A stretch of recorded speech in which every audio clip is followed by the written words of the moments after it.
Hey YouTube, it's Yu-Gi-Oh! Pizza Bros here, and got another deck profile for you guys, trying to keep up the content. This time it's Satellarknight, obviously, and this is the same deck, more or less, that I took to Nationals. Unfortunately, didn't do as well as I had hoped, but there are a couple changes that I made that hopefully the deck will perform better. And another thing to note is that with this deck winning Worlds, there's a very high chance this deck will get hit to all hell and back on the next ban list, whenever that may be, but right now it's still at full power, so might as well take advantage of it. So let's go ahead and get to the deck profile. Obviously you play 3 Deneb. I mean, most of the monsters are self-explanatory, so I'm not going to go into huge detail about this, but you obviously play 3 Deneb, you gotta play 3 Altair. I like to play 2 Unicalhi and 2 Vega. Some people play 3 Unk and 1 Vega, but I just think that having the second Vega makes your Trevere plays so much easier. And the last thing you want to happen is for your 1 Vega to get Trished or Rhapsody, and all of a sudden, well, your Trevor plays are that much harder. It does suck when you open both of them, but you know, it's just one of the risks you have to take. So that's it for the Tellarknight monsters. I don't play Regal and I don't play Alsham. If I were playing the Sky Bridges build, I probably would test it out, but I don't think that Regal is, I mean, it's nice for getting rid of Winda and Unicorn, but I just think other than that, it's kind of a dead card. So lastly, I play 2 Max C. It's just great against Ritual Beasts, new Cosmos that are out, and it's more of a deterrent to help you get to the cards in your engine, because it's very possible that you can see 5 traps, and while it's great, you'll last 5 turns. If you don't have some way to keep drawing cards turn after turn, then you're never going to see your Denebs, so Max C is kind of essential in this deck, in my opinion, at least for this format. So it's 12 monsters, on with the spells, 3 Rhoda, self-explanatory, 2 MST, because unfortunately Cleaforts are still a thing, and the last thing you want is to lose to someone who flips Emptiness or Decree, and then you don't have an out. So, and then 3 one-ofs, I play 1 Regeki, 1 Soul Charge, and 1 Book of Moon. So, yep, that's it for the spells. But the traps, the most important part of the deck. 3 Alpha, this card is just amazing. Everyone knows what it does by now. Just so nice to be able to negate just anything your opponent does, and being able to recycle your Call to Haunted by tributing your monsters when they would die, and then bouncing back with Trevor later is just so huge. Speaking of which, you play 3 Call, 3 Fiendish Chains. Just, you gotta have the effect negation. It does suck against Cleaforts, which is this deck's worst matchup, but you know, it's just so great against just about everything else. 2-Dimensional Prison and 2 Mirror Force. I like to run 2 and 2.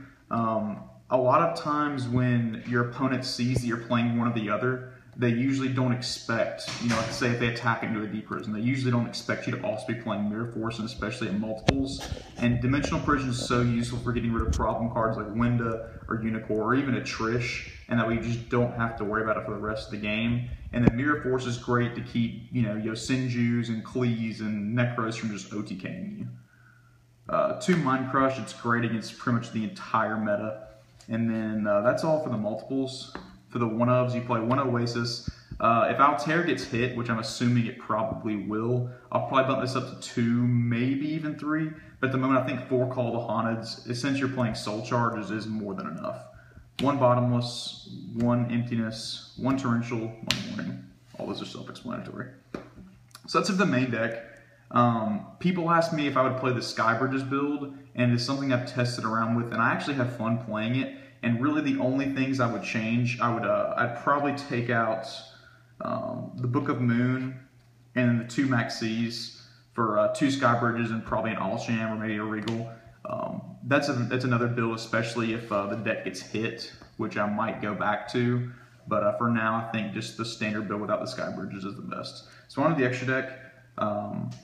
Just a lot of generic rank 4s. 1 Exiton, 1 Emerald, 1 Tsukiyomi.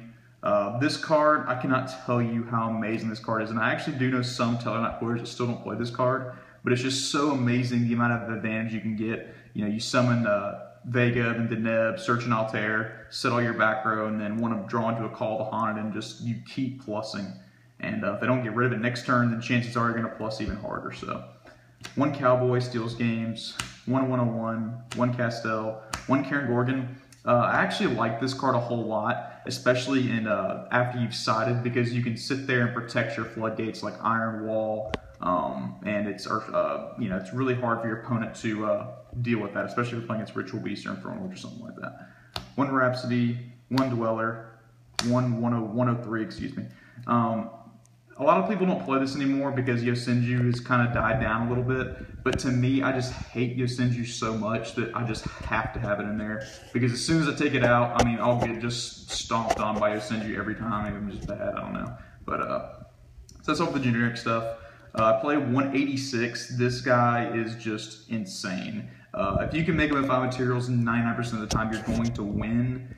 Even with 4 materials though, just the fact that you're going to be able to get in 3,000 damage more than likely, and your opponent can't summon to respond to it. And next turn, you're probably going to be able to flip a Call to Haunted or something to trigger everything back. And it just puts your opponent in a terrible situation. And like I said, once he hits the field with 4 or 5 materials, it usually means game. 1 Deltaros, 2 Trevere for your loops, and then 1 Diamond. I don't play Ptolemaeus. I definitely will once Infinity comes out. But at the moment, I really don't have access to a whole bunch of rank 5, so it wouldn't be the most useful thing to play in this particular build. But I know it's a great card, so if I had different extra deck options, I might consider it. So that's it for the extra deck. On to the side deck. I play the 3rd Max C for Ritual Beasts, Cosmos, anything like to spam the field pretty much. 2 Effect Veilers for Necros and Yosenjus. I'll play the 3rd MST for Cleaforts and just kind of counter-siding, because I know they're going to be bringing in floodgates like Decrees or Light Mirrors or what have you. 2 Soul Release. Now, this is something more for locals because I'll always run into something like Light Sworns. But like in general, it's actually not that bad against a lot of decks, like Necros in particular. You probably don't want to be banishing any Cosmo cards, but that's something you can do if you're just that desperate, which I would not recommend. But it's decent against Shaddolls too, because you can also banish their fusions, so that we don't have to worry about like mirror forcing a Shek or a Construct just to get their fusion back, because you can banish them with this card. 2 Fairy Wind for Cleaforts and Yosenjus, get rid of all the floodgates. 2 Shadow Imprisonings for BA, Shaddolls, anything that's dark. Another card that I like to side is 2 Wiretap. This is amazing in the mirror match and against Cleaforts and Ritual Beasts too. It's just so unexpected, because usually they'll expect the alpha, and once they get rid of one where they MST it or bait it out, they definitely won't expect a Wiretap to just make them shuffle their trap back. And it's obviously great if you can hit one of their Chaos Trap holes they've sided, or maybe a warning, because it also make them pay the life points. Just a really underrated card, and I just love it inside. And then last but not least, you play 3 Imperial Ironwall, because this deck hates the Ritual Beast matchup, it hates the Cosmo matchup, and it also poops on Necros and Infernoids too. So I think it's probably one of the best side deck cards this format. So yeah, that's pretty much it for the deck profile. I hope you guys liked it. Let me know what you guys think in the comment section below. I really like this deck. Unfortunately, it's probably going to get hit on the next ban list, but what can you do? It's been a fun run, but hey, while we still have it, you might as well enjoy it. So appreciate you guys watching, and I'll see you guys next time.